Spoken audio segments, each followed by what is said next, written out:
दोस्तों, भगवान सूर्यदेव को जल चढ़ाते समय भूल से भी न करें। ये गलतियां हो।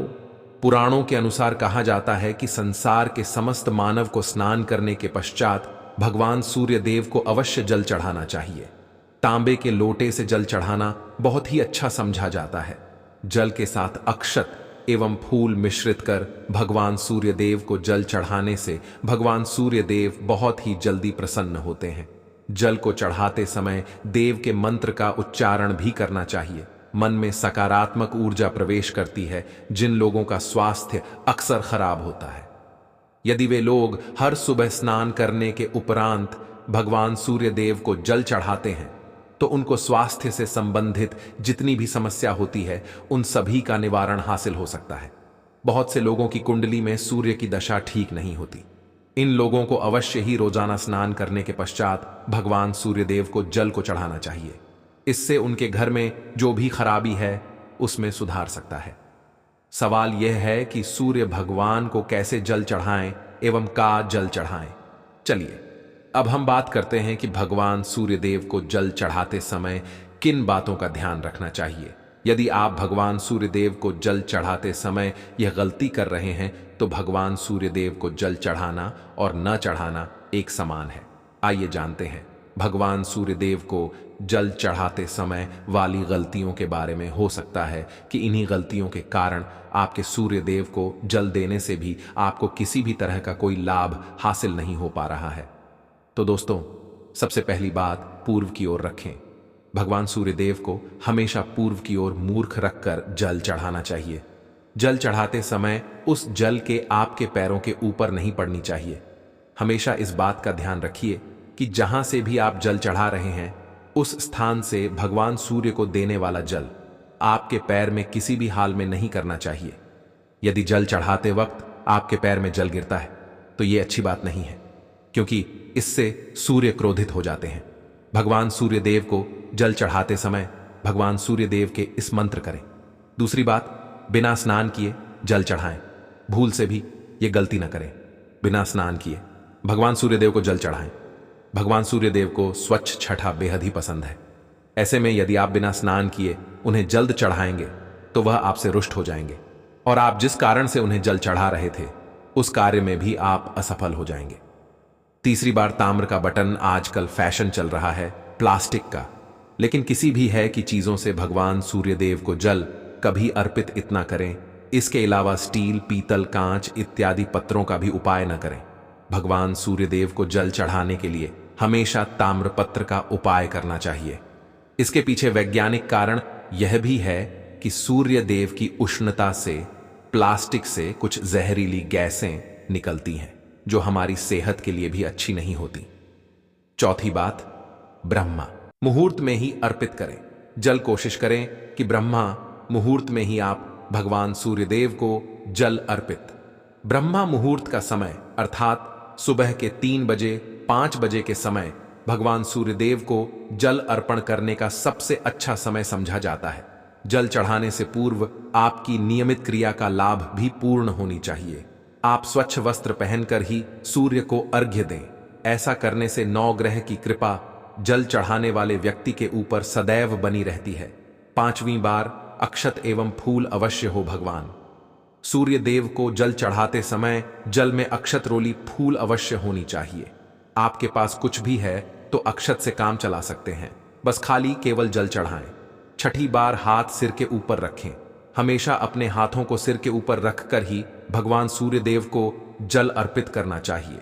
जब जल की धारा भगवान सूर्यदेव को अर्पित करते वक्त गिरती है तो उसी धारा से भगवान सूर्यदेव को देखना चाहिए। कहा जाता है कि ऐसा करने से व्यक्ति के ऊपर भगवान सूर्यदेव की कृपा बनी रहती है एवं व्यक्ति के मन में सकारात्मक ऊर्जा भी करती है। साथ अभी बात, चप्पल न पहने। भूल से आपके पैर नहीं होनी चाहिए। यदि आप भगवान सूर्यदेव को चप्पल पहनकर जल अर्पण करेंगे तो वो आपसे रुष्ट हो जाएंगे और आपके जितने भी काम रुके हुए हैं वो सभी काम भी आगे नहीं बढ़ पाएंगे। इसलिए हमेशा भगवान सूर्यदेव को नंगे पैरों में रहकर ही जल अर्पित करें। 8वीं बार, रविवार के दिन अवश्य जल चढ़ाएं। आप हर दिन भगवान सूर्यदेव को जल चढ़ाएं या न चढ़ कि, परंतु रविवार के दिन सूर्य को जल अवश्य चढ़ाना चाहिए, क्योंकि का दिन सूर्य भगवान का दिन होता है। इस दिन को हर व्यक्ति को भगवान सूर्यदेव को जल अर्पित करना चाहिए। इससे यदि आपकी कुंडली में किसी तरह का कोई सूर्य से संबंधित दोष है तो वह 2 गोद में परिवर्तित हो जाएगा। 9 भी पश्चात सादा भोजन लें। यदि आप भगवान सूर्यदेव को हर दिन जल चढ़ाते हैं तो इस बात का अवश्य ध्यान रखिए कि आप रविवार के मांसाहार का सेवन ना करें। लाल रंग की सब्जी, मसूर की दाल न खाएं। यदि आप रविवार के दिन में स्थान ग्रहण करते हैं तो यह बहुत ही अच्छी बात है। रविवार के दिन लाल कपड़े भूल से भी ना पहने। अब बात करें के बारे में तो रविवार का दिन भगवान सूर्यदेव को ही समर्पित होता है। रविवार के दिन भगवान सूर्यदेव की पूजा करना बहुत अधिक लाभदायी होता है। वैसे तो हमें प्रतिदिन ही भगवान सूर्यदेव की पूजा करनी है, परंतु रविवार के दिन खास रूप से भगवान सूर्यदेव की पूजा कर लेनी चाहिए। तो आपको एक तांबे का पात्र लेना है। उस तांबे के पात्र में जल रखकर भगवान सूर्यदेव को हर रविवार को अर्पित करना है। यदि आप प्रतिदिन नहीं कर पाते हैं तो रविवार को अवश्य करें। वैसे आपको प्रति सूर्यदेव को जल अवश्य देना चाहिए। चाहे आप कोई भी पूजा नहीं कर पाते हैं, समय नहीं है आपके पास, तो केवल स्नान करने के पश्चात भगवान सूर्यदेव को भी अर्पित कर देते हैं। तब भी आपकी जन्म कुंडली के ग्रह दोष समाप्त हो जाते हैं और आपको जो भी परेशानियां होती हैं उन परेशानियों से मुक्ति है। जब आप भगवान सूर्यदेव को जल अर्पित करते हैं, गायत्री मंत्र का जाप करें। गायत्री मंत्र का जाप आप यथासंभव कर सकते हैं। यदि आपके पास समय है तो 108 बार कर लीजिए, नहीं तो जितनी देर दे रहे हैं वहां पर खड़े होकर भगवान सूर्यदेव के सामने 5 मिनट कर लीजिए। इससे आपको बहुत लाभ होता है। गायत्री मंत्र का जप करने से जैसे भगवान सूर्यदेव को जल अर्पित करते ही समय जब हम गायत्री मंत्र का जप करते हैं तो हमारी में यदि कोई बाधा आती है तो वह दूर होती है, नकारात्मक ऊर्जा दूर होती है। रविवार के दिन सुबह जब आप भगवान सूर्यदेव को अर्घ्य देते हैं तो उसमें थोड़ा सा गुड़ मिला लीजिए। इससे क्या होगा, इससे आपकी सभी कामनाएं पूर्ण होंगी। यदि आप भगवान देव को जल अर्पित करते हैं, उसमें एक थोड़ा सा गुड़ मिलाकर अर्पित करते हैं, तो आपकी सभी कामनाएं पूर्ण हो जाती हैं। भाग्य का साथ बहुत लोगों को नहीं मिलता है। बहुत से लोग कंप्लेंट करते हैं कि हमारा साथ नहीं देता है। ऐसे में भाग्य का कारक समझा गया है, प्रबल कार्य समझा गया है भगवान सूर्यदेव को। तो जब आप भगवान सूर्यदेव को सुबह जल्दी देते हैं तो जल देते समय आपको गायत्री मंत्र का जप करना है। और उसके अलावा आपको भाग्य का साथ चाहिए तो रविवार के गुड़ और चावल का दान करना अच्छा समझा जाता है। गेहूं का दान भी आप कर सकते हैं। गेहूं और का करना बहुत श्रेष्ठ समझा जाता है और इसको करने से आपके सभी बनने लग जाते हैं। यदि आप यह दान करते हैं तो सूर्य देव की कृपा से आपके जो काम होते हैं, जो रुके हुए हैं, बनने लग जाते हैं। भाग्य का साथ आपको हासिल हो जाता है। यदि आपके आत्मविश्वास में कमी आ गई है, पराक्रम में कमी आ गई है और आत्मविश्वास आपका कमजोर होता जा रहा है, ऐसे में आपको चाहिए कि रविवार के दिन अपने माथे पर लाल चंदन का तिलक लगाएं। लाल चंदन जल में डालकर भगवान सूर्यदेव को अर्घ्य दें और अपने माथे पर भी आपको लाल चंदन लगाना है। जब आप जल देते हैं भगवान सूर्यदेव को, तब आप उसमें लालच कराते हैं, तो उसके पश्चात उस तांबे के पात्र में थोड़ा सा जो लाल चंदन है वो किनारे पर लगा होता है। जब हम कोई भी वस्तु डालकर अर्पित करते हैं तो किनारे पर थोड़ा सा अलग ही जाता। उस पात्र से ही अनामिका उंगली में आपको लाल चंदन लेना है और इसे अपने मस्तक पर लगाना है।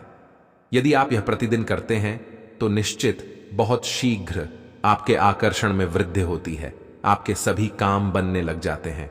आप यदि व्यापार करते हैं तो आप जिनसे भी करते हैं, जिनसे भी आपका व्यापार है, जिनसे भी आपका व्यापारिक रिश्ता है, बहुत मजबूत स्थिति में होता है। आपके मान सम्मान के साथ आपके आत्मविश्वास में भी वृद्धि होती है।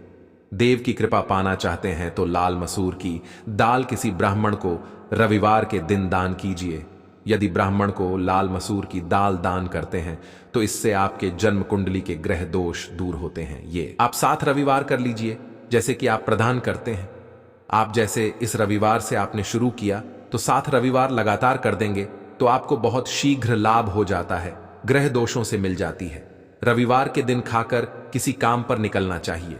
जैसे प्रातःकाल आप थोड़ा सा गुड़ खा लेते हैं तो इससे भगवान सूर्यदेव बलि हो जाते हैं और गुड़ और चावल से बनी हुई थी आप भगवान सूर्यदेव को चढ़ाते हैं तो इससे दिल भी बहुत अच्छा हो जाता है। भगवान सूर्य देव को अर्पित करने के पश्चात आप ये खीर प्रसाद स्वरूप वह भी खा सकते हैं और परिवार के सभी लोग खा सकते हैं। इससे आपकी तरक्की होती है, जीवन में आपको सफलता की प्राप्ति होती है। व्यापार हो, नौकरी हो, हर जगह आपको तरक्की मिलती है। और यदि आपके घर में बहुत समय से बीमार है तो उनसे कि वो भगवान सूर्य देव को तांबे के पात्र में रोली और लाल फूल डालकर अर्पित करें। लाल फूल आप कोई भी ले सकते हैं, गुलाब का, गुड़हल का, जो भी लाल पुष्प उपलब्ध हो, उसको तांबे के पात्र में डालकर थोड़ी सी लाल चंदन डाल सकते हैं। ऐसा करने से सूर्य ग्रह बली हो जाता है। तो आत्मविश्वास है, आत्मा के कारक है सूर्य, सूर्यदेव। और जब हमारा आत्मविश्वास बढ़ता है, रोगों से मुक्ति मिलती है, नकारात्मक शक्तियों से छुटकारा मिल जाता है, दवा शीघ्र ही काम करने लग जाती है। रविवार आदित्य हृदय स्तोत्र का पाठ जरूर करना चाहिए। यदि आप चाहते हैं आपको सूर्य ग्रह का पूर्ण लाभ हासिल हो, चाहे आपकी जन्म कुंडली में सूर्य मजबूत स्थिति में भी हो, तब भी रविवार को आपको आदित्य हृदय स्तोत्र का पाठ जरूर करना चाहिए। आदित्य हृदय स्तोत्र का पाठ यदि आप 3 बार करते हैं प्रतिदिन, या फिर 3 बार रविवार को भी कर लेते हैं, तो इससे भी आपके जीवन की परेशानियां दूर होती हैं। मन में कोई भी काम ना हो, जैसे हमने शुरू में ही कहा, गुण चाहिए, संतान चाहिए, मान सम्मान, आत्मविश्वास चाहिए, शिक्षा में सफलता चाहिए, नौकरी में सफलता चाहिए, सरकारी नौकरी चाहिए। जीवन में आपकी कोई भी समस्या हो, उस समस्या से मुक्ति पाने के आपका आत्मविश्वास बली होना बहुत आवश्यक है। यदि आपके अंदर आत्मविश्वास होगा तो आप किसी भी समस्या से मुक्ति पा लेंगे। और आत्मविश्वास की प्राप्ति तभी होती है जब सूर्य हमारी जन्म कुंडली में अच्छी स्थिति में होते हैं। एक बहुत ही अचूक उपाय हम आपसे शेयर करने वाले हैं, यहां आप अवश्य करनी चाहिए। यदि किसी भी तरह से किसी भी समस्या से घिरे हुए हैं, कोई भी आपकी खास कामना है, तो ये उपाय अवश्य कीजिए। सूर्य को जल देते हैं तो जल देते समय जल में आपको एक बेलपत्र डालना है और इस बेलपत्र के साथ भगवान सूर्य देव को जल देना है। तो आप तांबे का पात्र ले लीजिए, उसमें थोड़ा सा गंगा जल डालें, थोड़ा सा जल डालें, थोड़ा सा डालें और इसके साथ ही एक बेलपत्र डाल दीजिए। आप थोड़े से अक्षत भी डाल सकते हैं। अक्षत क्या होता है? चावल होता है जिसके टूटे हुए दाने ना हो, बिल्कुल साबुत चावल होता है, उसे अक्षत कहा जाता। तो उसे अक्षत, रोली और बिल्व पत्र डालकर भगवान सूर्य देव को जल देना है। 7 बार में आपको जल देना है। जैसा कि बताया जाता है, आपको 3 बार में जल देना चाहिए। रोक रोक कर एक ही पात्र का जाल हम 3 बार में देते हैं। हमें पत्र डालना है तो इस खास सामग्री की वजह से हम इस जल को 7 बार में भी दे सकते हैं। तो आप रोक रोक कर उसे जल को, एक पत्र के जल को ही 7 बार में दीजिए। सूर्य देव को देखते हुए आपको मंत्र बोलना है, ओम ही सूर्य नमन। तो इस तरह से आप इस मंत्र को बोलते हुए यदि भगवान सूर्य देव को जल अर्पित करते हैं, शीघ्र ही आपके मन की कामनाएं पूर्ण हो जाती हैं। आपकी जो भी कामना भगवान सूर्य देव से कहे, थोड़े समय तक आप आदित्य हृदय स्तोत्र का पाठ कर सकते हैं। चाहे तो 1 बार या 3 बार या फिर 108 बार गायत्री मंत्र का जप कर लीजिए, या भगवान सूर्य देव का कोई भी एक मंत्र जिसका आप 108 बार जप कर सकते हैं। अवश्य इस उपाय को करने के पश्चात कीजिए, इससे आपकी कामना बहुत शीघ्र पूर्ण हो जाती है। दोस्तों, आज की वीडियो में हमने सूर्य को मजबूत करने का उपाय बताए। सूर्य को मजबूत करने हैं। सूर्य आत्मा का कारक है और सबसे जरूरी है आत्मविश्वास का बली होना। यदि हम जीवन में किसी भी तरह की सफलता पाना चाहते हैं तो बहुत जरूरी है कि आप सूर्य देव की आराधना कीजिए। आशा है कि आज के प्रस्तुति में आपको सब समझ आ गया होगा। तो आज के लिए बस मिलते हैं अगली वीडियो में। जय श्री राम बने रहने के लिए